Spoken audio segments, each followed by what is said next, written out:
Aê! Povo brasileiro, meus cinéfilos e cinéfilas queridas do meu coração que acompanham esse programa, já na sua edição número 69. Quem diria que chegaríamos à edição número 69? Quantas personalidades maravilhosas já passaram por aqui, pessoas que eu admiro, tanto da crítica quanto da distribuição, da exibição, de todas as camadas do audiovisual, que é um ponto que a gente sempre gosta de falar aqui, né? Tem várias camadas do nosso audiovisual. Hoje a gente recebe uma pessoa que ela é professora, ela é crítica de cinema, pesquisadora, autora de livros. Vai ser muito, muito, muito, muito divertido. Interajam com a gente, quem estiver ao vivo aí com a gente. Quem está aqui com a gente? Ó, o Alisson já está aqui com a gente. Grande Ali, um beijo para você, meu querido amigo. Grande Alisson Oliveira, lá do CineWeb. Pessoal, acessem lá o CineWeb. Ele, a Neuza, todo mundo faz um trabalho maravilhoso. E o Alisson vai ser o nosso convidado número 100 aqui do programa, que está fugindo de mim. Eu nunca vi um amigo fugir de outro amigo. Ele dá entrevista para outros entrevistadores, mas para mim não. Mas tudo bem, Alisson, não tem problema não. Não tem problema não. Eu te adoro mesmo assim, meu querido amigo. Não, e o pessoal sabe que o Alisson, além de crítico de cinema, ele é um grande expert em novelas, né? Sempre postando várias coisas sobre as novelas da Globo e de todos os outros canais. Um beijo para você, querido amigo Alisson Oliveira. Olha, tá mandando aqui, ó, saudade da Ivonete, não consegui encontrar com ela na mostra, uma pena. Show de bola. Senti tua falta, Alisson. Que figura maravilhosa, grande Alisson Oliveira. Então vou apresentar você, Ivonete, aqui e a gente começa o nosso papo, tá bom? Vamos lá. Nossa convidada de hoje é jornalista, autora de livros, doutora pela ECA USP. Já tivemos várias pessoas aqui da ECA USP, também da UF do Rio de Janeiro. Foi presidente da Abracine, Associação Brasileira de Críticos de Cinema, na última gestão. Ela é professora do curso de cinema da Universidade Federal de Pelotas, a UFPEL. Ela é coeditora da revista Teorema, colaboradora do Cinema Escrito. Professora Ivonete, boa noite. Muito obrigado pela presença. Tudo bem com você? Boa noite, Rafael. Boa noite, Alisson, que já se apresentou aí. Já tem mais um entrando aí, Armando Gauland. É um super prazer estar aqui conversando contigo. Eu assisti alguns programas, conheci algumas pessoas que eu não conhecia, tipo aquela figura incrível, o Xu Shen, não sei se é assim que pronuncia. É o Xu. Não conhecia, assim, de ver falar, de ouvir e ver falar, né? Então, eu acho que é um espaço muito legal, é uma honra também estar num número tão icônico aqui, não é? Como 69. Tomara que o Alisson tope ser um outro número icônico, 100, né? E a gente vai continuar assistindo. Vamos conversar agora, então. Vamos lá, vai ser muito, muito divertido, professora, você vai gostar. Mandar um abraço aí pro Armando, que tá aí com a gente. Abraço, Armando. Vamos lá, então, professora. Seguinte, essa é uma pergunta default, professora, uma pergunta que eu faço para todo mundo, né? Eu queria saber como é que foi o seu início nessa trajetória dentro do audiovisual, né? Na sua camada do audiovisual, né? Pesquisadora, professora, crítica de cinema. Quando é que você bateu no peito e falou assim, caramba, eu vou escrever, eu vou dar aulas, eu vou pesquisar sobre cinema? E outra coisa, sua família sempre te apoiou nas suas escolhas? Conta pra gente. Então, isso normalmente não é assim, né? A pessoa decide, vou fazer isso, vou fazer aquilo. A vida vai nos encaminhando, né? E vai abrindo portas, vai fechando portas e a gente vai indo. Mas a minha relação com o cinema, ela é muito antiga e ela tem um iniciozinho, assim, que eu poderia identificar, porque eu sou da cidade de Canela, que é ali ao lado de Gramado. Então, ainda na adolescência, eu ia para o festival, mas eu ia, assim, para olhar os artistas, né? Era essa a função. Mas eu acho que ali alguma sementinha, né, já começou a surgir. E aí, claro, eu vou fazer jornalismo. Quando eu entro para a faculdade de jornalismo, eu conheço um pessoal que fazia teatro.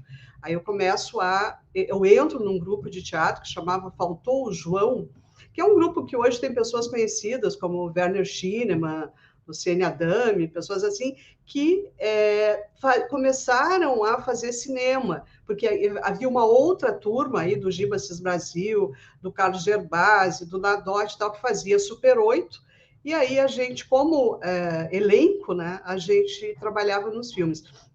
Então, a minha relação, na verdade, ela começa mais com a prática, né, de fazer filmes. Mas eu, ainda na faculdade, me dei conta que esse negócio de fazer filme era muito complicado.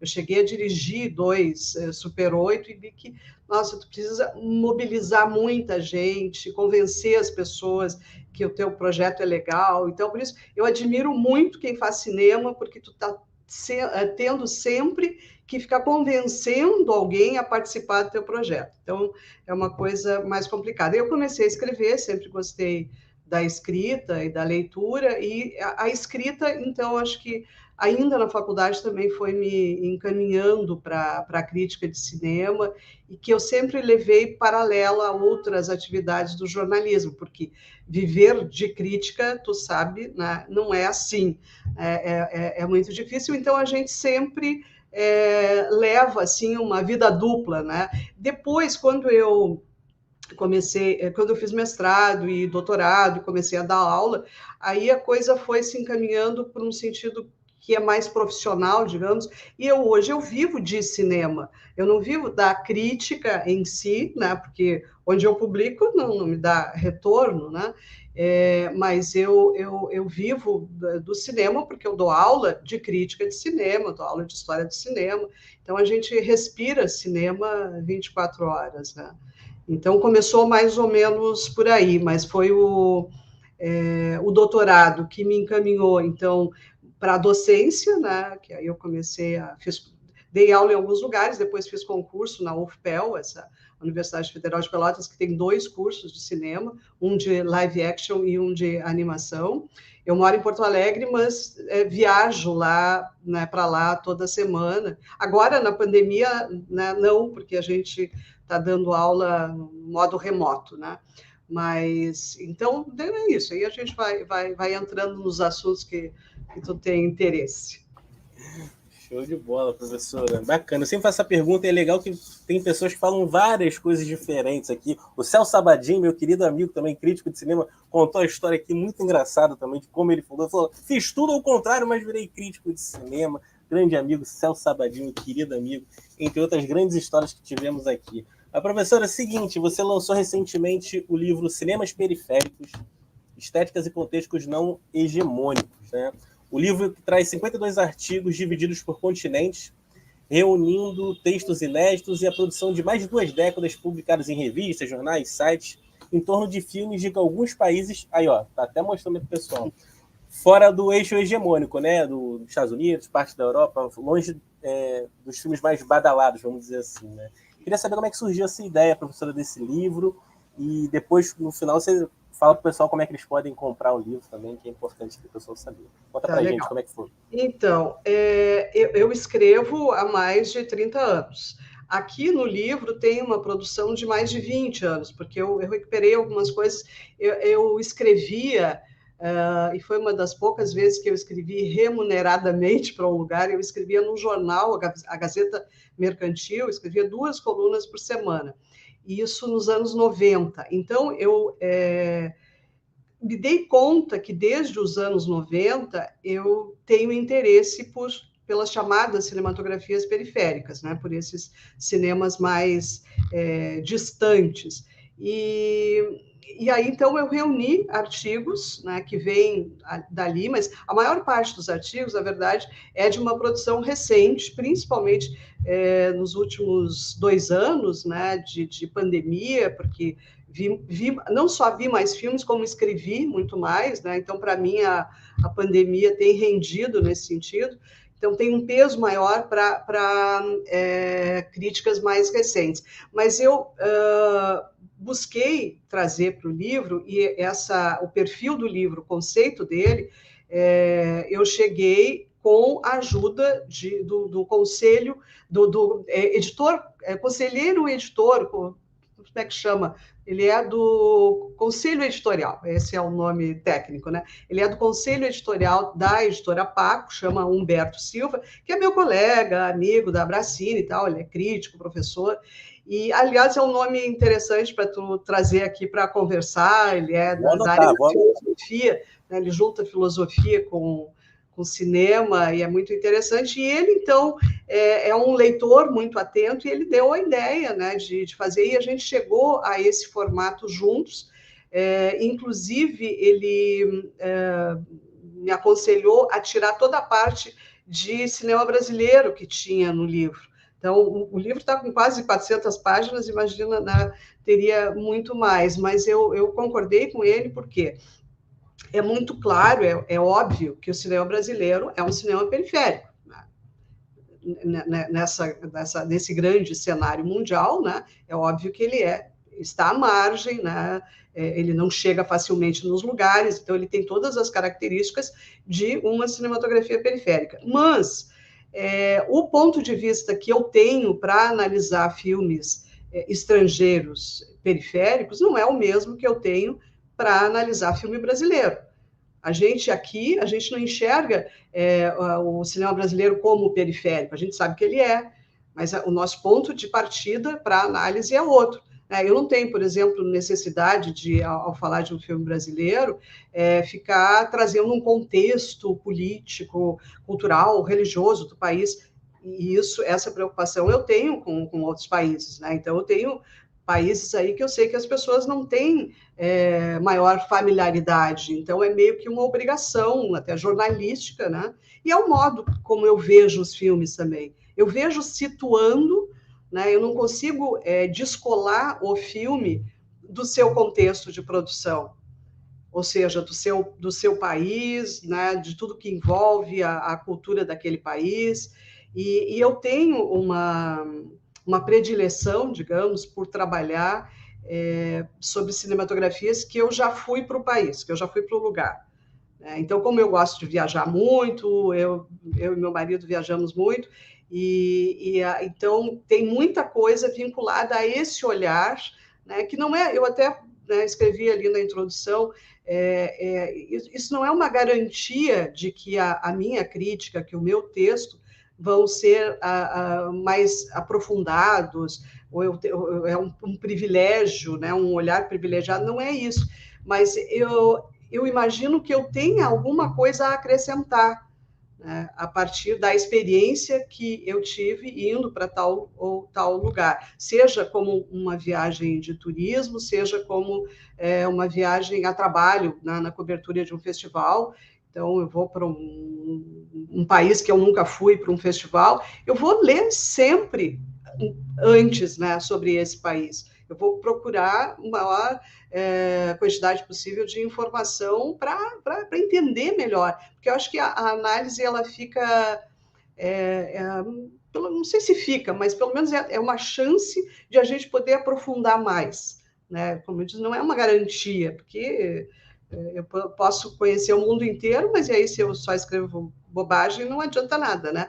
Então, a ideia é ler a literatura do país, ver outros filmes daquele país e tentar aprofundar. Agora, por exemplo, uma das críticas mais recentes que tem aqui é de um filme da Coreia do Norte. Então, a minha perspectiva é de alguém que foi para a Coreia do Norte. Eu fui agora, no ano passado, e eu li muito sobre o país, né, para poder ir para lá, até porque não é um país que a gente chega lá assim à toa, né, sem saber nada. Então, tu é obrigado a fazer um mergulho, né, naquele lugar. Então é isso. Eu acho que não sei se eu respondo a tua pergunta. Olha, o Humberto Silva, aí acabei de falar dele, né? O Humberto é uma pessoa muito atenciosa, então, que leu esse material todo, a própria divisão que tu citou aí, né, Nordeste da Ásia, esse tipo de divisão geográfica e geopolítica, né, foi uma conversa, assim, que eu tive com o Humberto e a gente chegou a esse formato. Muito bacana, professora. Poxa, eu sou fãzaço desses cinemas também fora dos eixos hegemônicos, ou coisa parecida com isso.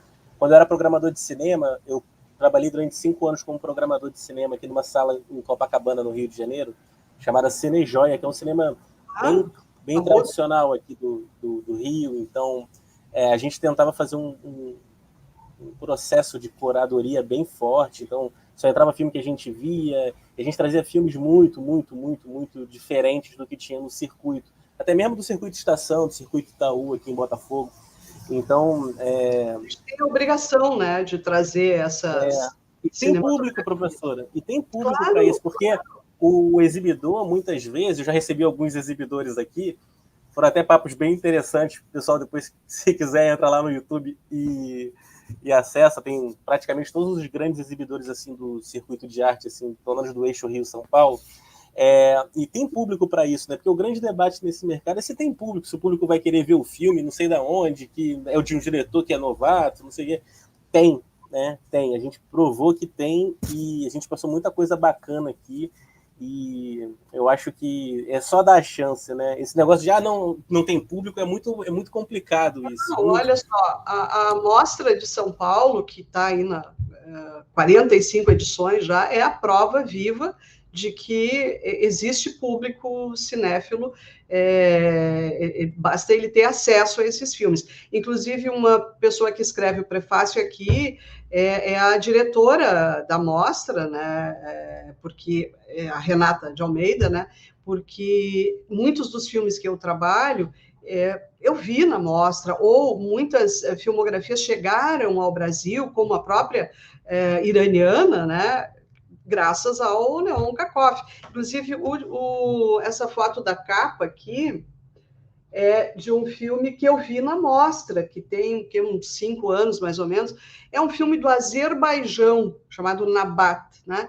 Dificilmente, muito pouco provável, né, que as pessoas veriam um filme do Azerbaijão. Ele não chegaria aqui no circuito comercial, né? Então a gente precisa de eventos, né, como grandes, como a Mostra, o Festival do Rio e tal, que trazem esses títulos até para dar um norte para os programadores, né, de salas, para ver o que eles podem ou não apresentar, né? Então o livro tem bem esse espírito. Assim. Eu sou da teoria, professora, que o programador de sala de cinema, de assim, salas de arte, eu não gosto muito desse termo, mas só para o pessoal poder entender o que eu estou falando, eles têm que ser um grande pesquisador. São pessoas que precisam ser pesquisadores também, né? Eles têm que ser os Indiana Jones da cinefilia, é o que eu falo. Eles têm que ir atrás daquele tesouro, eles têm que ir atrás do seu Champion semanal, aquele filme que ninguém vai ter, só ele. Então isso tudo, obviamente, passa por ir em festivais, né? Ter acesso, né, a esses filmes mais distantes, né? Ver se alguma distribuidora já comprou os direitos aqui no Brasil. Se não, ir atrás, né? Fala com o pessoal lá fora. Às vezes eles topam fazer alguma coisa, né? Alguma amostra, alguma coisa assim. E foi muito divertido essa minha vida, professora. Foi muito divertido. A gente, no final de alguns filmes, toda semana tinha debate também sobre esses filmes, né? Como são filmes bem mais reflexivos do que muitos enlatados que temos por aí, então, acho que gerava reflexões mais importantes, assim, até para a gente como sociedade, né? E ficava lotado. E vários diretores, artistas famosos iam lá. Eu tomava um susto quando eu olhava para a fila, estava todo mundo lá na fila. Eu falei, meu Deus! A gente exibiu um filme romeno lá, que até era para entrar bem badalado aqui no circuito, mas só a gente exibiu na primeira semana, não sei por quê. Foi o Instinto Materno, filme romeno, ganhador lá do prêmio em Berlim. A gente colocou esse filme em cartaz, professora, a fila ia lá na Nossa Senhora de Copacabana. Para quem não sabe, é uma avenida muito famosa aqui no Rio de Janeiro. Então, assim, na fila tinha Marília Pêra, Nelson Xavier. Então, assim, todo mundo assim foi assim, e todo mundo ali, sabe, conversando sobre o filme, foi muito bonito. Foi muito até porque o cinema romeno, ele teve um auge, né? Assim como o cinema iraniano, o cinema coreano, o chinês, né? Que todo mundo quer ver, né? Aparece um título novo, todo mundo quer ver para ficar por dentro. E realmente, cinema romeno, eu tenho filme também romeno no livro, né? Ele é um típico cinema periférico, né? Porque ele não entra naquele circuito comercial tradicional, assim, mas alguns cineastas conseguiram, através de premiações importantes e tal, romper um certo padrão, né, de comercial, enfim, e conseguiram estrear em sala de shopping e tal, mas até hoje eles produzem filmes bastante instigantes. Até né, na mostra também, a mostra abriu, né, com o filme romeno.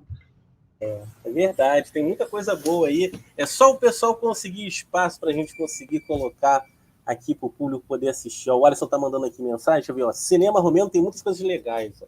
Faz perceber como a Romênia é parecida com o Brasil. É verdade. É verdade. Eu li textos sobre isso. E a gente tem um Ceausescu agora, né, Alisson, que é aquele sujeito maluco, completamente maluco, que se deixar, né, ele fica aí. Então, né, realmente, até a própria língua, né, tem algumas palavras que são muito parecidas com o português, e essa comparação ela procede. A Romênia também, foi o país que eu conheci, eu acho que fiquei acho que uma semana lá, mas foi o suficiente para perceber essa similaridade, né, com o Brasil, essa loucura que existe em termos de política, né? Não sem querer entrar muito assim, né? Mas todo mundo lembra, né, que a Romênia era um país fechadíssimo, assim, foi um dos últimos países a cair. E o tipo de ditadura que tinha lá era muito bizarra, né? Acho que só comparável com a da Coreia do Norte mesmo. Não, pô, é bacana, muito legal. Professor, eu já estou louco para ler seu livro, professor, para poder, assim, até me atualizar, porque eu tenho caderninhos, professor. Todo cinéfilo acho que tem uns caderninhos, né? Você vai anotando os filmes. Eu anoto livros e filmes. Eu estou terminando o livro do Marcelo Iqueda, meu querido amigo também, que já passou aqui. O Marcelo Iqueda, ele é fantástico, adoro tudo que ele publica, tudo que ele fala. Então, eu sempre estou achando em sebo. Eu achei até o livro dele na biblioteca do Cavi Borges também, que é um grande cineasta aqui do Rio. E ele tem uma biblioteca, né? A Cavite tem uma biblioteca, então eu consegui o livro lá, muito bacana. E depois eu vou ler o livro da senhora também. Tem alguns outros também que me mandam. Então, poxa, eu fico muito feliz, assim, de poder... Assim, quem me dera uns 5, 6, 7 anos atrás, eu tivesse tanto acesso a tanta informação bacana, ia me ajudar a beça, porque, olha, lá como um programador, eu sempre buscava as raridades, né? As coisas diferentes, e que bom que agora eu tenho essa ponte bem bacana com todos vocês. Professor, é o seguinte, no Brasil, professor, existem várias associações de críticos de cinema, né?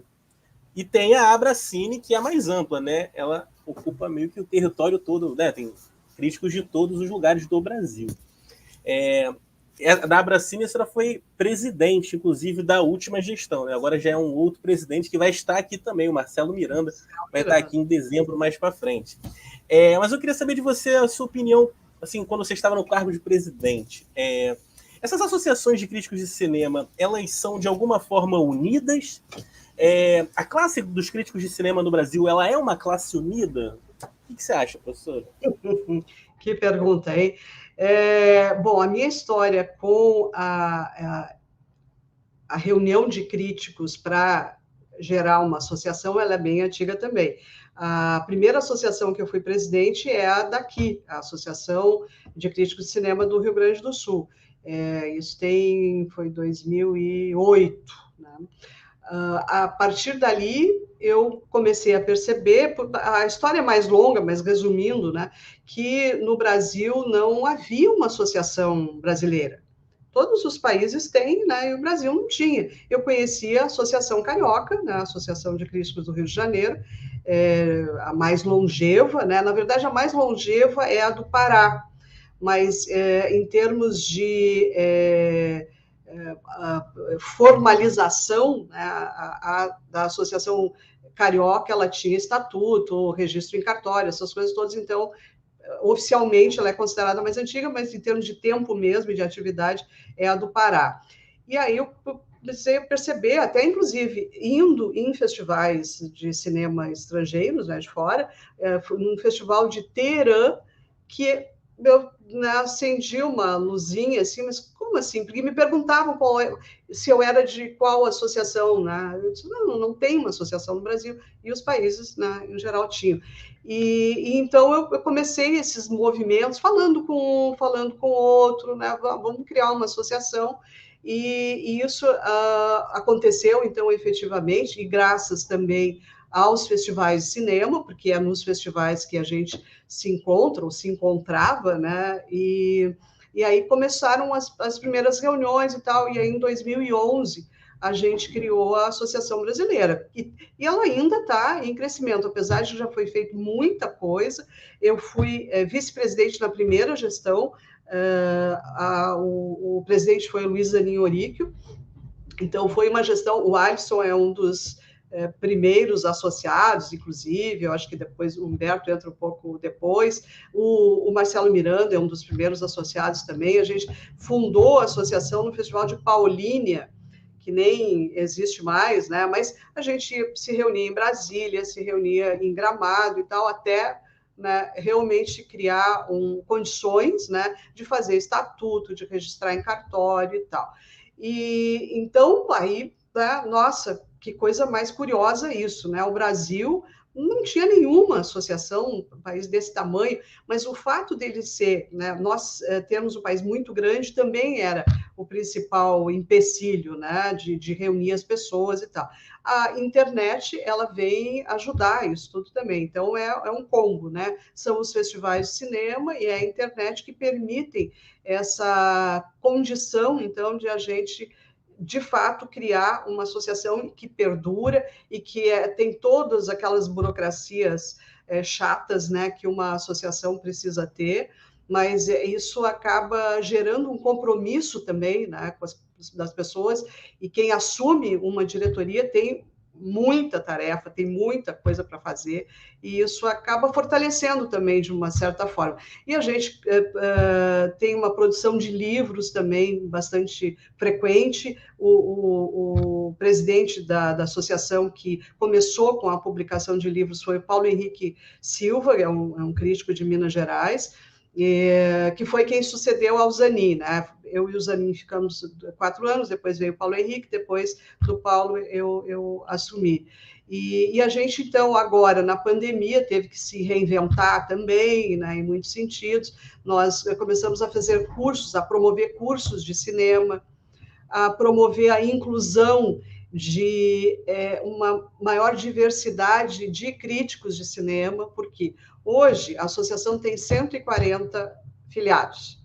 A maioria é homem branco, né? Então, a gente, né, foi se dando conta que isso é uma situação inaceitável, né? Não tem como, e aí a gente partiu para uma coisa mais de formação também, para ampliar, né, o nosso quadro, enfim, não só para ampliar o nosso quadro, mas como todo um corpo, né, de crítica no Brasil, que hoje está muito, muito, muito diversa, né? As pessoas estão atuando nos mais diversos veículos, não precisa mais hoje a pessoa ser convidada para escrever numa revista e tal. Se ela tem vontade de escrever sobre cinema, ela cria o seu espaço. E não precisa ser blog, não precisa ser por escrito, né? São muitas as formas de exercer a crítica. Então, isso é muito legal, né? Mas só que uma associação que recebe muitos pedidos de filiação, ela precisa ter critérios para poder, né, aceitar ou não esses pedidos. Então, mas tu tinha me perguntado sobre se a classe é unida.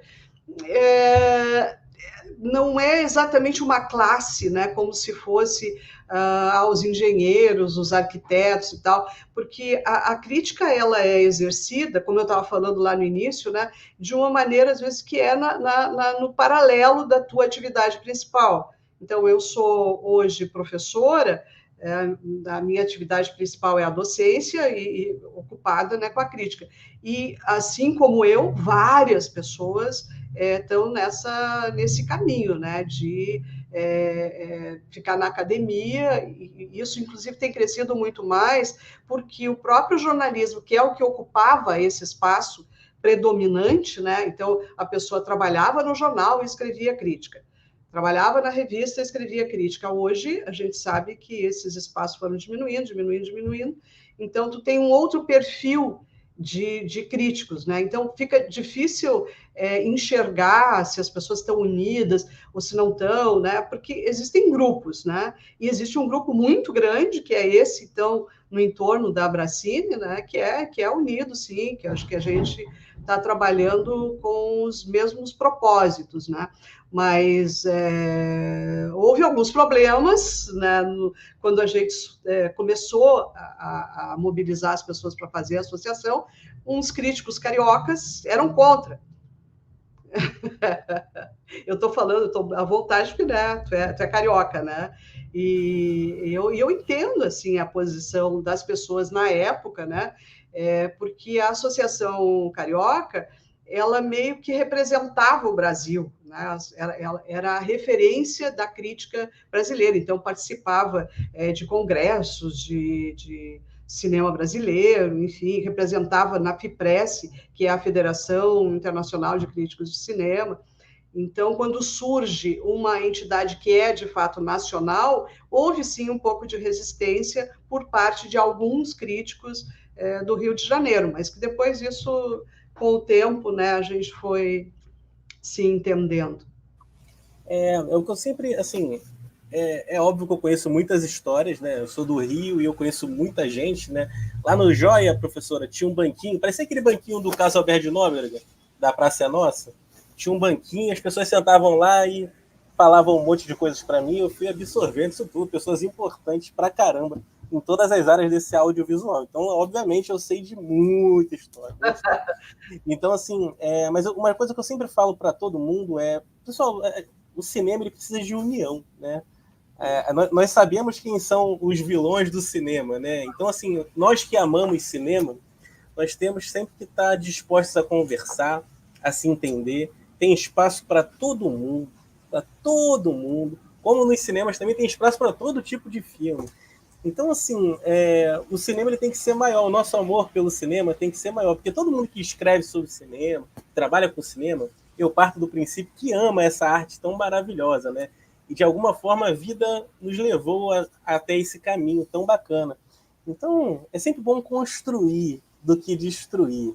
Então, é isso que eu sempre falo para todo mundo. O diálogo é muito, muito, muito importante para todos. Para todos, todos, todos, todos, todos. E vamos em frente porque o cinema merece. O cinema brasileiro também merece, com a força de todos nós juntos, de mãos dadas, para a gente vencer qualquer tipo de mal aí governamental, qualquer coisa parecida com isso que apareça na nossa frente. A professora, seguinte, eu queria saber de você uma coisa. Você acha que o público brasileiro tem um preconceito, ou até mesmo um preconceito contra o cinema feito aqui no Brasil? Eu te pergunto isso, professora, porque quando eu era programador, eu senti uma resistência muito grande do público quando a gente colocava um filme nacional independente lá no cinema. Eu senti uma resistência. Não vou ver não, é filme brasileiro. Então a gente tinha que fazer aquele trabalho de formiguinha, de conversar com a pessoa. Olha, poxa, mas por que você não vai ver? Olha só que história bacana. E geralmente a pessoa assistia e gostava. Mas por que acontece isso, professora? A senhora também tem essa sensibilidade nesse sentido? Claro, claro.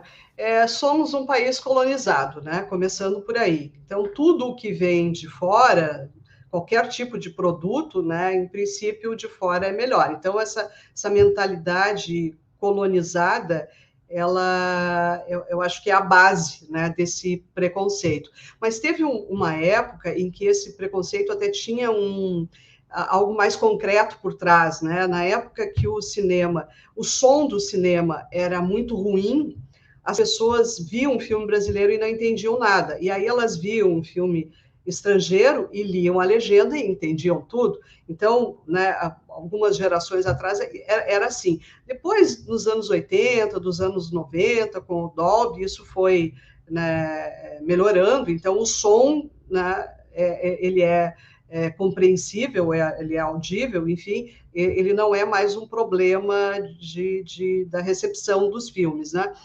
Eu acho que alguns filmes, eles precisam fazer uma bilheteria mais expressiva, né, para conquistar um público maior. Então, a gente tem conseguido, a duras penas, um market share, né, onde alguns filmes, em geral, comédias, né, e aí a gente não tem que ter preconceito também com o gênero e tal, mas são essas comédias que fazem esse market share subir um pouco. São produções em que a Globo Filme está por trás, também a gente pode torcer o nariz para muitos desses filmes, mas eles têm um papel importantíssimo, né, nessa criação de um mercado, né, para o cinema nacional.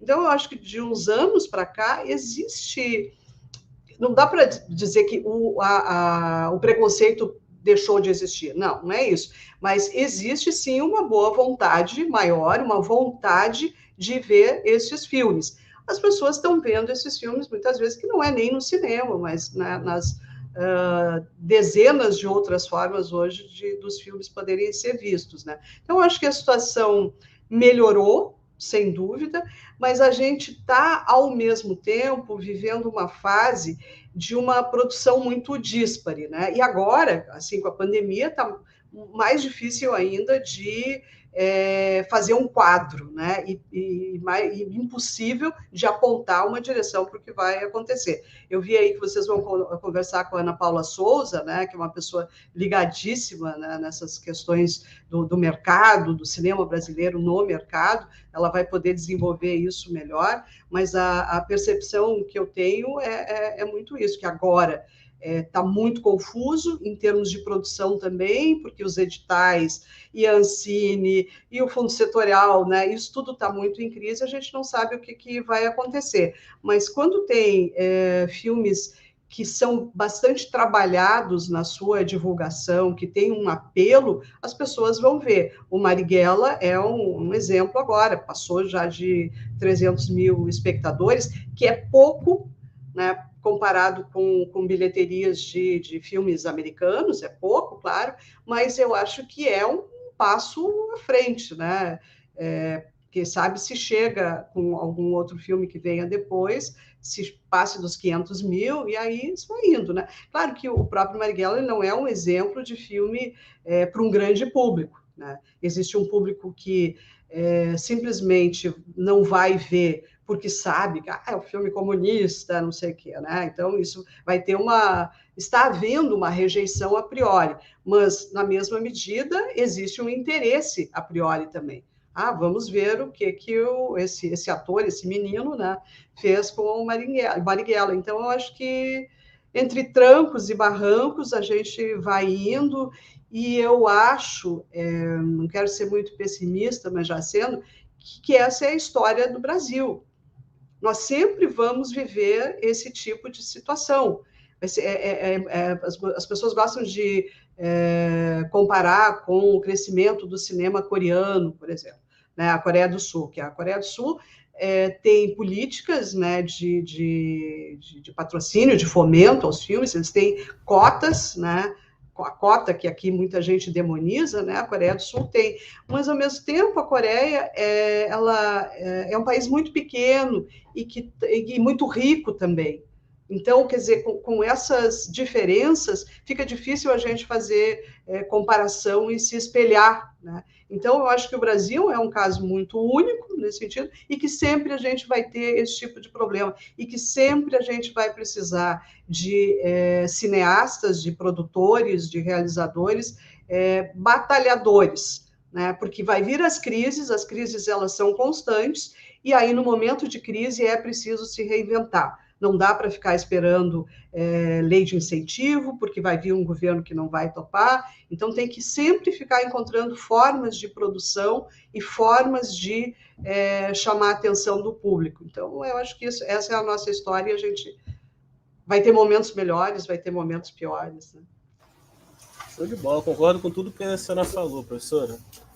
Assinado embaixo por Rafael Camacho, este jovem cinéfilo aqui do Rio de Janeiro. Jovem não, porque eu já tô ficando velho já. Outro dia eu tava falando, caramba, quantos anos eu tenho? Vi um monte de cabelo branco. Falei, meu Deus do céu, eu tô ficando velho. Olha só, professora, seguinte. Cinderela Baiana, professora Ivonete, é um dos marcos do nosso cinema. Um filme aclamado por sua ruindade. Eu vi no cinema. No cinema. Aclamado por sua ruindade, por sua falta de técnica, beirando ao bizarro em alguns momentos. Mas eu queria saber de você uma coisa, professora. Para você, existe filme ruim ou cada filme chega de forma diferente para cada pessoa? Existe filme ruim, sim. Claro que existe. Existe filme ruim, existe série ruim, existe livro ruim, né? Mas ruim para quem, cara pálida, né? Então, para mim, eles claramente tal filme é ruim. Cinderela Baiana é ruim. Eu vejo às vezes defesas apaixonadas, né, do filme e ok, né? Eu compreendo os argumentos, Mas ele é um filme muito equivocado, muito bizarro, né? Com os erros, enfim, né? A personagem, o que ela faz, né? Tem o componente do ridículo, né? Que tu não tem como negar, né? E depois do ridículo não tem mais nada. Isso é uma frase do Luiz Fernando Veríssimo, que eu gosto muito. O ridículo é o limite, depois disso não existe mais nada. Mas, ao mesmo tempo, o que tem de interessante, né? É um filme que chegou às pessoas e que chegou ao cinema. Ele seria um filme de nicho, caso não tivesse estreado no cinema, mas por conta da fama da moça lá, da Carla Pérez, na época, ele chegou no cinema. Eu vi uma sala do Shopping Iguatemi, me lembro claramente, assim. E é um filme que, inclusive, é o primeiro filme do Lázaro Ramos, né? Mas eu não fui ver por causa do Lázaro Ramos, que eu nem conhecia, mas eu fui ver porque era um filme brasileiro, e a gente via haviam tão poucos filmes brasileiros que estreavam que a gente via tudo, né, que aparecia. E era muito risível e tal, mas ele hoje ocupa esse papel assim quase que de cult, né? Aqui no Rio Grande do Sul a gente tem um Cinderela Baiana, que é um filme chamado Quero Ser Feliz. Um filme também que chegou nesse patamar do ridículo, né? E depois daquilo não tem mais nada. Um uso de merchandising, por exemplo, absurdo, né? Todos os personagens falavam sempre na frente da geladeira, todos os diálogos, porque tinha o merchandising no iogurte lá. Então, é um filme muito... Vou pesquisar esse filme. Vou pesquisar não sei se ele está... Talvez esteja na rede, mas enfim. Então, todo o estado tem o seu Cinderela Baiana. Alguns ficam mais famosos, né, por várias razões. Enfim, eu sei que tu gosta de fazer essa pergunta, né, sobre o... Eu faço. Cinderela Baiana, eu sempre me envolvi em muitas polêmicas na internet, não polêmicas, mas discussões também não, sou a pessoa da paz. Argumentações sobre esse filme, carinhosas, às vezes das outras pessoas nem tanto. Mas, assim, o Cinderela Baiana, ele é fruto até de estudo, né? Você pode mostrar um erro, né? Numa sala de aula, olha, não se faz assim. Claro. Então, assim, existem várias maneiras de você aproveitar um produto audiovisual brasileiro, né? Sempre com respeito, a gente brinca, claro, mas sempre com grande respeito, todo mundo participou desse filme. É o primeiro filme do Lázaro, e tem outros também, outros artistas que aparecem lá, sempre com muito respeito, sempre com muita brincadeira. Eu já vi da minha própria Carla Pérez falando com muitos risos sobre esse filme, claro. Né? A fita sumiu, que não existe, não tem como botar no stream porque não existe mais cópia do filme. Isso claro. É muito divertido, muito divertido. E se alguém gostar do Cinderela, que bacana, seja feliz, ame este filme. O cinema é assim mesmo, tem vários filmes que a gente gosta, às vezes, que outros não gostam. Mas o importante é que ele ocupa um papel, né, na nossa história do cinema. Aqui a gente tem também os filmes do Teixeirinha, né, que eram filmes também que até não era nem problema técnico, porque existia uma estrutura de produção nos anos 60 e 70 por causa dele, né, por causa do esforço do Teixeirinha, mas o personagem que ele fazia sempre era ridículo. Né? Era o galã que não convencia, quer dizer, na época até convencia, hoje não convence mais também. Então, mas são filmes importantes que precisam ser estudados. Né? Ou a gente vai ter aqui no Rio Grande do Sul, agora vai ser lançado um livro, a gente está fechando esse livro, organizado pela Associação de Críticos daqui, a CIRS, e é um livro sobre só cinema gaúcho, escrito, então, pelos críticos da associação, e as escolhas, elas foram diferentes das escolhas da Abracine, para os 100 melhores filmes, não sei o quê, né? A gente não partiu da ideia de melhores, a gente partiu da ideia de qual é o filme que eu me relaciono, né? Seja qual for o motivo. Eu gosto mais desse, esse eu tenho uma história porque eu vi assim, essa... Então, é uma coisa absolutamente subjetiva, né, de cada crítico na escolha dos seus filmes. E tem Teixeirinha ali também. Tem um filme feito lá, filme Gaudério, feito em Santa Maria, que também é problemático, mas a crítica, no caso, é uma moça que escreveu sobre o filme, ela tem uma relação com esse filme, ela é lá de Santa Maria. Então, toda a questão de como os filmes são vistos tem a ver com essa subjetividade, né? Com certeza. Com certeza. Viva a diversidade, viva os filmes brasileiros. Cada um na sua forma, no seu conteúdo. Mas é um produto brasileiro e é sempre louvável isso. Professora, seguinte, a gente sabe que o lucro das salas de cinema, professora, vem do milho, né? As salas de cinema compram aqueles sacões de milho bem baratos e vendem aqueles combos a preços exorbitantes nas famosas bombonières que existem em 95% dos cinemas brasileiros. Eu queria saber de você, professora. Você acha que ir ao cinema hoje para o brasileiro é um programa muito caro? Sim, e não é de hoje, né? Já faz tempo que essa ida ao cinema implica na ida a um shopping, né? Porque os cinemas de ruas estão acabando, etc. Então elas vão para o shopping, tem que estacionar, o estacionamento é caro. Se vai com a família, né? Tu não vê nenhuma família entrando nos cinemas de mãos abanando, né? Se tem criança, se tem adolescente, mesmo um casal, né? Tá ali com aquele balde. Achei legal agora tu ter chamado de milho, né? Porque é o nome mesmo. E o barulho, tudo que envolve isso é uma coisa muito desagradável. E a gente sabe, por outro lado, que muitas salas de cinema, às vezes, precisam contar com a venda desses produtos para continuar existindo. Então, são produtos casados ali, é o filme e a pipoca. Tu perguntou se é caro. É caro, mas se as pessoas têm condições, se isso faz parte do programa, né, elas são seduzidas a ir ao cinema porque isso envolve comer aquele balde, ok, né? É desagradável por causa do barulho, é muito ruim. Né? Uma coisa boa da pandemia foi que a gente ficou livre por um bom tempo desse tipo de situação, né? Porque existem filmes mais silenciosos em que é a coisa mais irritante do mundo a pessoa estar ali comendo esse tipo de coisa. Então, devia ser proibido, né? Mas não é do jogo. Eu fui testemunha ocular, física e ocular, um lugar silencioso, tinha uma pessoa comendo, assim, muita pipoca, né? Mas E é muita piada pipoca. pronta, né? Aí eu fiquei pensando comigo, aí eu já me perdi no filme, né? Você já se perde no filme, você fica pensando, como é que a pessoa faz um negócio desse?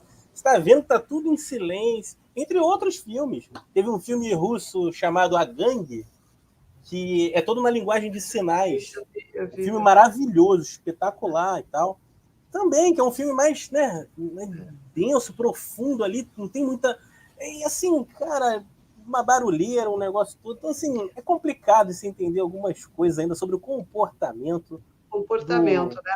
Mas das é aí pessoas. aquilo ligado ao entretenimento, né? Então, isso acho que faz sentido. Agora, tem um outro ambiente em que essa pipoca é mais absurda ainda. Agora, na Mostra de São Paulo, eu, né, fui assistir filmes em várias salas, as salas pediam atestado de vacina, as pessoas de máscara, tudo bonitinho, né? Só que, em algumas salas, vendiam a maldita pipoca. E aí, é claro que a pessoa ficava lá dentro comendo sem máscara, né? Então, a pipoca tem hoje esse novo componente, digamos, contra ela, que é o fato de que as pessoas tornam o ambiente mais arriscado também porque ficam ali comendo pipoca. Então, né, Não, para mim é a grande hipocrisia do mercado exibidor. Eu compro muita briga por conta disso. Mas assim, eu desde a época que eu trabalhava já falava, eu falo mesmo, não quero nem saber. Para mim é uma grande hipocrisia isso tudo. Se você tá lá, vê o atestado, vê não sei o que e tal, e vende pipoca, o que a pessoa vai fazer? Vai comer por dentro da máscara? Não tem lógica isso, gente. Entendeu? Então, assim, é complexo, né? Assim, mas, assim, eu entendo toda a dificuldade do mercado exibidor, sofreu demais. Em Copacabana, hoje, por exemplo, professor, aqui no Rio de Janeiro, que é um bairro conhecido mundialmente, não existe cinema, professora. O Roxy, o grande Roxy, não existe mais. O próprio Joinha também não existe mais. Então, assim, era um bairro que tinha 13, 14, 15 cinemas há 20, 30 anos atrás, e hoje não tem cinema. Então, assim, tá muito complicado para o mercado exibidor. Vamos ver aí o que acontece aí, porque eles vão precisar ser bem criativos, bem criativos. Está vivendo uma transição, isso não há dúvida, e a pandemia só está acelerando essa transição. Então, a gente acha que vai passar aí menos, mesmo nós cinéfilos, né? Vamos ir menos ao cinema e vamos consumir mais nas nossas casas, né? Isso a gente não sabe ainda o tamanho, né, desse consumo aqui e ali, mas que essa transição está acontecendo, e coisas que vêm para o bem e vêm para o mal, né? Para o bem, sem dúvida, para mim, é que eu não preciso conviver com gente comendo pipoca, falando, ligando celular, né, essas coisas chatas. Não, é complexo pra caramba. Eu já vi gente ligando celular numa cabine de imprensa aqui no Rio de Janeiro, que, olha, foi um negócio assim terrível. Olha, foi uma das coisas mais, assim, uma das faltas de educação que eu vi dentro. Que toda sala de cinema, para mim, é um templo, né? É um templo. Você está ali olhando a tela, você está ali, sabe, interagindo com o que o diretor, a diretora quer dizer, os atores, né? Aquela coisa toda. E existe o tempo da conversa antes do filme e depois, né? Durante, não. Mas é muito complicado, professor, é muito complicado. Mas vamos seguir aqui. Seguinte, professora. O Tropa de Elite, professora. Grande Tropa de Elite. Um filme aí de grande bilheteria, né? Lotou salas de cinema. Parte do público louvou o Capitão Nascimento. Foi brilhantemente interpretado pelo Wagner, que é um dos maiores atores que a gente tem, na minha opinião, um dos maiores atores que a gente tem aqui no nosso país. E tudo mais. Esse filme ganhou o Urso de Ouro em Berlim, né? Todo mundo sabe, é um prêmio muito importante, né? Das mãos do Costa Gravas. Costa Gravas também é um outro diretor muito importante no mundo do cinema mundial, né? Que tem seus filmes geralmente são ligados a questões de direitos humanos, né? Então, assim, tem umas equações um pouco esquisitas dentro desse pensar todo. E algumas pessoas, professora, acham que esse filme, de alguma forma, pode ter acendido uma chama fascista no povo brasileiro. Mas eu queria saber de você uma coisa, professora. Você acha que o cinema tem esse poder de influenciar o espectador para ideologias políticas? Nem o cinema, nem um governo. A semente do mal já tem que estar lá plantada, né? O ovo da serpente já tem que ter sido colocado já antes, né? Eu acho que essas coisas não são assim. Atribuir a um filme tudo isso é também muito ingênuo, né? Achar que a camada fascista da população de hoje ela foi influenciada pelo Tropa de Elite. E até porque o Tropa de Elite não é tudo isso, não é esse fascismo todo, né? Inclusive, eu acabei entregando também, o Costa Gravas e eu entregamos um prêmio para o Padilha, porque ele foi eleito, esse filme, o melhor filme do ano pela Associação de Críticos do Rio Grande do Sul. E aí o Padilha esteve em Porto Alegre, a gente estava lá numa cerimônia e tal, entregou o prêmio para ele. Ou seja, a gente via esse filme com bons olhos na época.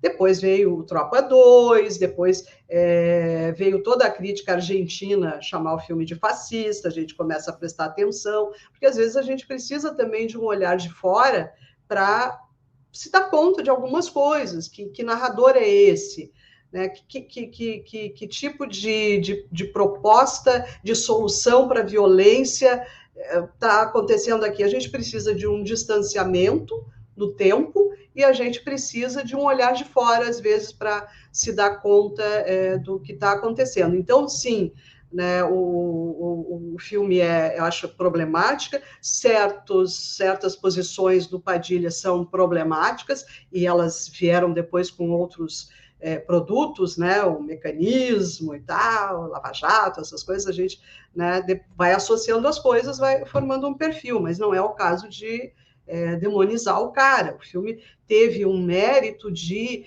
gerar um super debate no Brasil. O Tropa de Elite 2, eu acho que ele é até mais interessante enquanto análise da nossa política.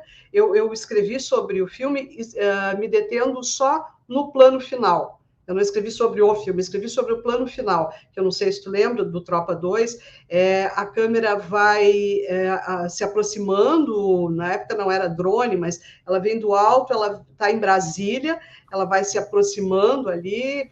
Aí toca música, né? Eu vi vocês sabem. A música e tal, e aí ela vai fechando na bandeira do Brasil, né? Então, tudo aquilo que a gente viu de violência, de criminalidade, da polícia, da milícia, né? Essa denúncia sobre a milícia é poderosa, tudo aquilo ali vai convergir para Brasília. E é lá que as coisas acontecem, né? É lá que as coisas se multiplicam, é lá que as coisas se tornam possíveis, se tornam legalizadas muitas vezes, e, enfim. Então, acho que esse pensamento que tem por trás dessa relação de milícia com o governo e tal, ela, na época, foi bastante interessante. Então, a gente não pode botar esses filmes para baixo do tapete, né? Acho legal trazer a discussão, né? Junto com outros filmes também, mas originalmente tu perguntou sobre o peso que ele tem na formação do fascismo atual, né? É que o cinema como um todo, se um filme ele pode influenciar. Mas acho que você já respondeu. Já tinham essa vontade de ver tortura, né? de achar que a solução é a tortura, é a prisão e a tortura, que não era, segundo o Padilha, o que ele próprio defendia, era o personagem, mas ele não teve talento suficiente para deixar isso claro, né? Que é muito difícil, realmente, porque sempre se confunde a posição do diretor, né, quando está denunciando alguma coisa, se ele está assinando embaixo daquilo ali que ele está mostrando, ele está tendo uma visão crítica, tem que ter talento para deixar isso claro, né? E eu acho que ele faltou isso a ele, né? Por isso ele foi tão violentamente acusado também de ser um cara fascista. Mas eu acho que o buraco é mais embaixo, né? A gente tem Há pouco eu escrevi sobre o Marighella do Silvio Tendler, que é um documentário do Tendler de 2011, né? Tem alguns filmes aí que trabalham o Marighella como personagem, né? Ainda antes do Wagner Moura, e essa coisa... Por que eu ia me dizer que eu me perdi? Agora eu não me lembro que entrada de raciocínio eu ia fazer sobre o Marighella. Eu acho que era sobre a questão da violência mesmo. A associação com o integralismo. É isso que eu queria falar, que o buraco é mais embaixo. Eu acho que se a gente retroceder na nossa história, a gente vai ter que ir lá para os anos 30, do crescimento do integralismo, né, para enxergar assim, uma parte do Brasil muito forte que continua a existir. Aquele integralismo que tinha uma associação com o próprio nazismo, né? Então, e era aquilo que o Marighella combatia, depois veio a ditadura do Vargas, enfim, a gente não pode enxergar o cenário político atual sem olhar para trás. E olhar para trás significa retroceder algumas décadas. Então, eu acho que voltar, né, não só para o Padilha, né, para o Tropa de Elite, mas voltar muito antes, né, para entender um pouco esse Brasil lamentável que a gente está vivendo agora. Né? Show de bola, professor. Adorei sua resposta. Olha só, a gente está chegando já no final do nosso projeto. Tem quase uma hora de programa. Viu como passa rápido, professora? Passa rápido. Viu como passa rápido? Agora é a parte final, que é o Boomerang Cinéfilo, que é o seguinte, professora, lembra aquele programa da Marília Gabriela, que ela fazia uma pergunta? Uma pergunta! Aí a pessoa ia lá e falava uma frase. São respostas curtas para a gente encerrar aqui a nossa noite maravilhosa. Desde já te agradeço, professora, estou adorando. Poxa, eu acho que vou refletir sobre várias questões que a senhora falou. Muito obrigado mesmo aqui pela presença no meu humilde lar cinéfilo. Mas vamos lá. Ivonete Pinto, professora, crítica de cinema. O que mais incomoda um crítico de cinema? Eu não posso falar pela crítica. Essa pergunta é muito capciosa. Eu não posso falar pela crítica. Eu posso falar o que mais me incomoda, né? Acho que qual é a palavra para isso? É uma certa euforia que uma certa crítica tem sobre esse mundo do cinema, né? Então, a pessoa aquele entusiasmo ao ver um filme que tem o ator ou a atriz X. Então, esse olhar de exagero me incomoda um pouco, mas se eu pudesse pensar, eu talvez encontrasse outras coisas que me incomodam numa certa crítica. Não estou falando. Tá valendo, tá valendo. Professora, indica um filme brasileiro. Desculpa, deixa eu voltar. A palavra não é euforia, é deslumbre. Deslumbramento em relação a não só ao filme X, mas tudo que está no entorno daquele filme, né, que eu vejo nas redes sociais, principalmente, né, esse deslumbramento. É uma característica, digamos, que aparece em muitos críticos que pedem para entrar na Bracine, né, que pedem filiação. A gente analisa ali, sempre, né, uma comissão que analisa, não é uma pessoa que decide, e vê os textos, tu lê os textos, tu vê os posts, enfim, né? Tu entra na produção daquela pessoa e tu enxerga esse deslumbramento, né? Então, isso realmente é muito chato. Eu acho que tem que haver um distanciamento. Por mais que a gente seja apaixonado por cinema, e todos nós somos, a gente não ia ficar escrevendo de graça, né? Se a gente não fosse apaixonado, é preciso evitar esse deslumbramento, porque ele cega a nossa capacidade de análise. Sim, então, sim. É isso. Eu acho que até críticos experientes, às vezes, deslizam nessa questão, mas deslizam como se tivesse um sabonete gigante, assim, você vai derrapando. Mas mesmo assim, eu falo que eu amo a classe dos críticos de cinema. Tem um crítico de cinema, que eu não vou citar o nome aqui, ele é muito famoso, eu adoro ele. E, assim, 90% do que ele escreve eu não concordo. Mas eu adoro ler, porque eu fico duelando com o que eu penso, com o que ele pensa. Então é quase que uma conversa entre uma pessoa e um texto, mas é tão bonito isso. Eu acho bom, né, esse diálogo. É um exercício muito saudável, pelo menos que eu faço toda semana. Eu assisto um filme, aí eu vou procurar algumas críticas e tal, aí eu vou lá, ler, e nunca estou batendo com o que a pessoa pensa. Até os pontos de observação, falando, meu Deus, viajou na maionese. Mas isso é muito divertido também. Isso é um diálogo que tu está estabelecendo. Claro. Tu não precisa concordar, né, com tudo que tu viu, que tu leu da pessoa. Não, e eu guardo para mim, sabe? Tem gente que joga na internet, que não sei o quê, eu guardo para mim, porque eu acho que é saudável isso, né? Não estamos fazendo mal a ninguém, estamos apenas duelando no pensar, isso é tão bonito, isso é tão bacana. E falar nisso, quero mandar um beijo aí pro críticos de cinema que eu conheço do sul do país, o Robledo Milani, meu querido amigo, um beijo para você, Milani, lá do Papo de Cinema. Pessoal, acessem o Papo de Cinema, um grande site de cinema. O Marcelinho Miller também, que está aqui no Rio, né? Mas também é sul do país. Um beijo, eles já estiveram aqui também, tiveram entrevistas espetaculares. O Milani ficou aqui quase 2 horas conversando comigo, a gente foi falando, o tempo foi. Muito bem. Milani foi muito engraçado aqui, grande. Ele contou uma das melhores histórias sobre situações dentro de uma sala de cinema. Então, pessoal, quem quiser, procura lá, que vocês vão ver aqui no nosso Guia do Cinema, a entrevista com o Milani, que foi sensacional. 2 grandes críticos que eu adoro. O Bruno Carmelo também esteve aqui. Um beijão, pessoal do Papo de Cinema, o Francisco Russo, tanta gente bacana já esteve aqui.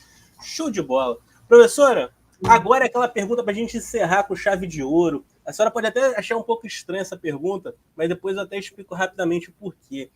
Se eu te pegar de surpresa, não tem problema não, mas eu acho que você vai conseguir mandar uma resposta bacana, tenho certeza. Professora Ivonete Pinto, para a gente encerrar aqui o nosso programa. Qual é seu filme favorito com o Nicolas Cage?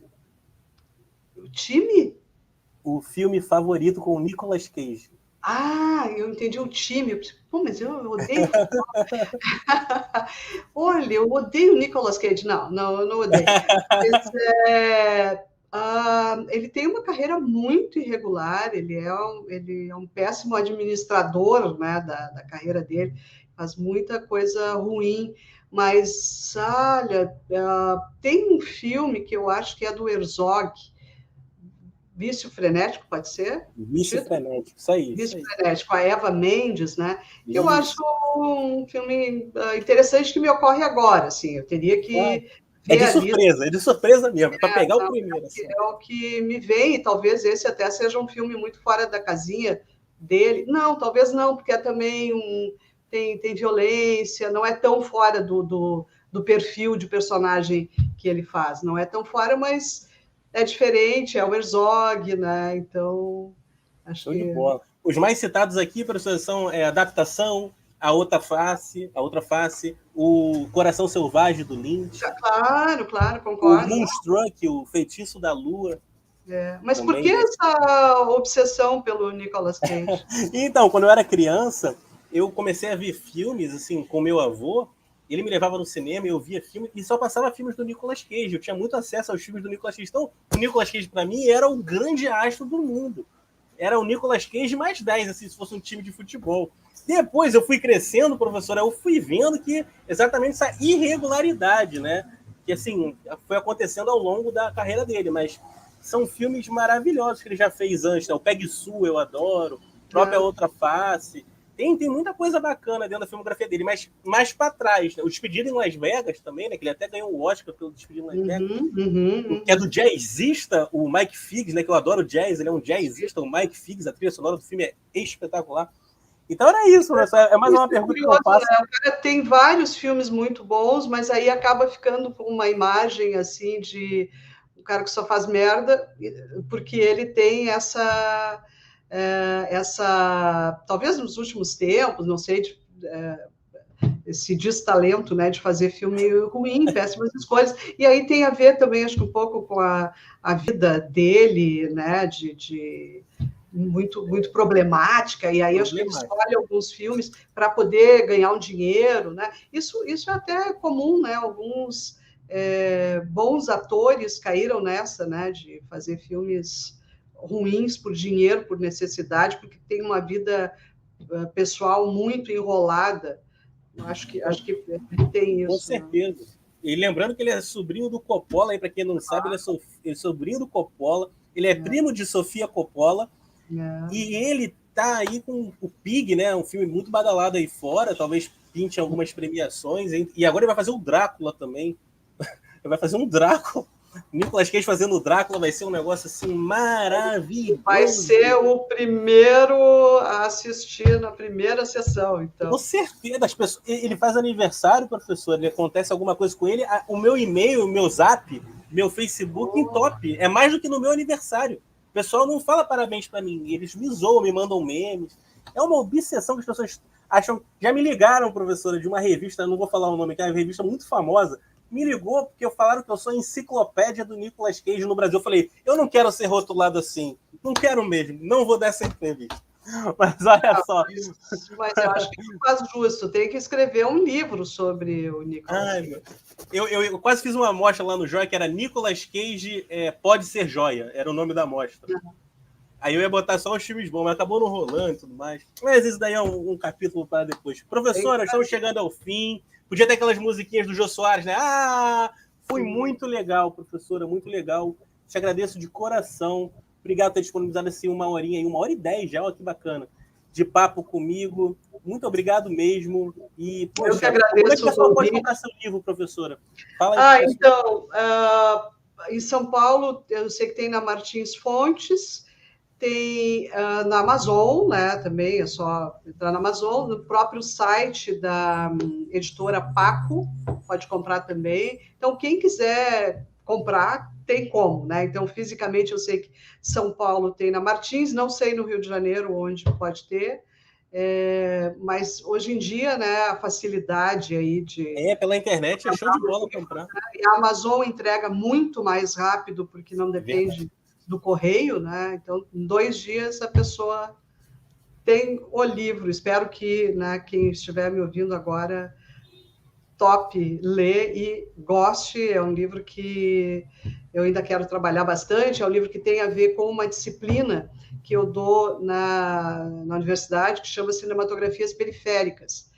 Então, a ideia mesmo surgiu ali dessa disciplina, onde eu passo filmes para os alunos, repertório mesmo, porque os alunos chegam muito viciadinhos assim em série e tal, e não conhecem um cinema que não seja hegemônico, né? Então, a gente tem essa disciplina e foi a partir dela também que eu tive a ideia de fazer o livro. Show de bola. Só para encerrar aqui, vou falar essa agenda, pessoal. Ó, na quinta-feira a gente vai ter aqui a Ana Paula Souza, 7 horas. Vai ser muito bacana esse papo.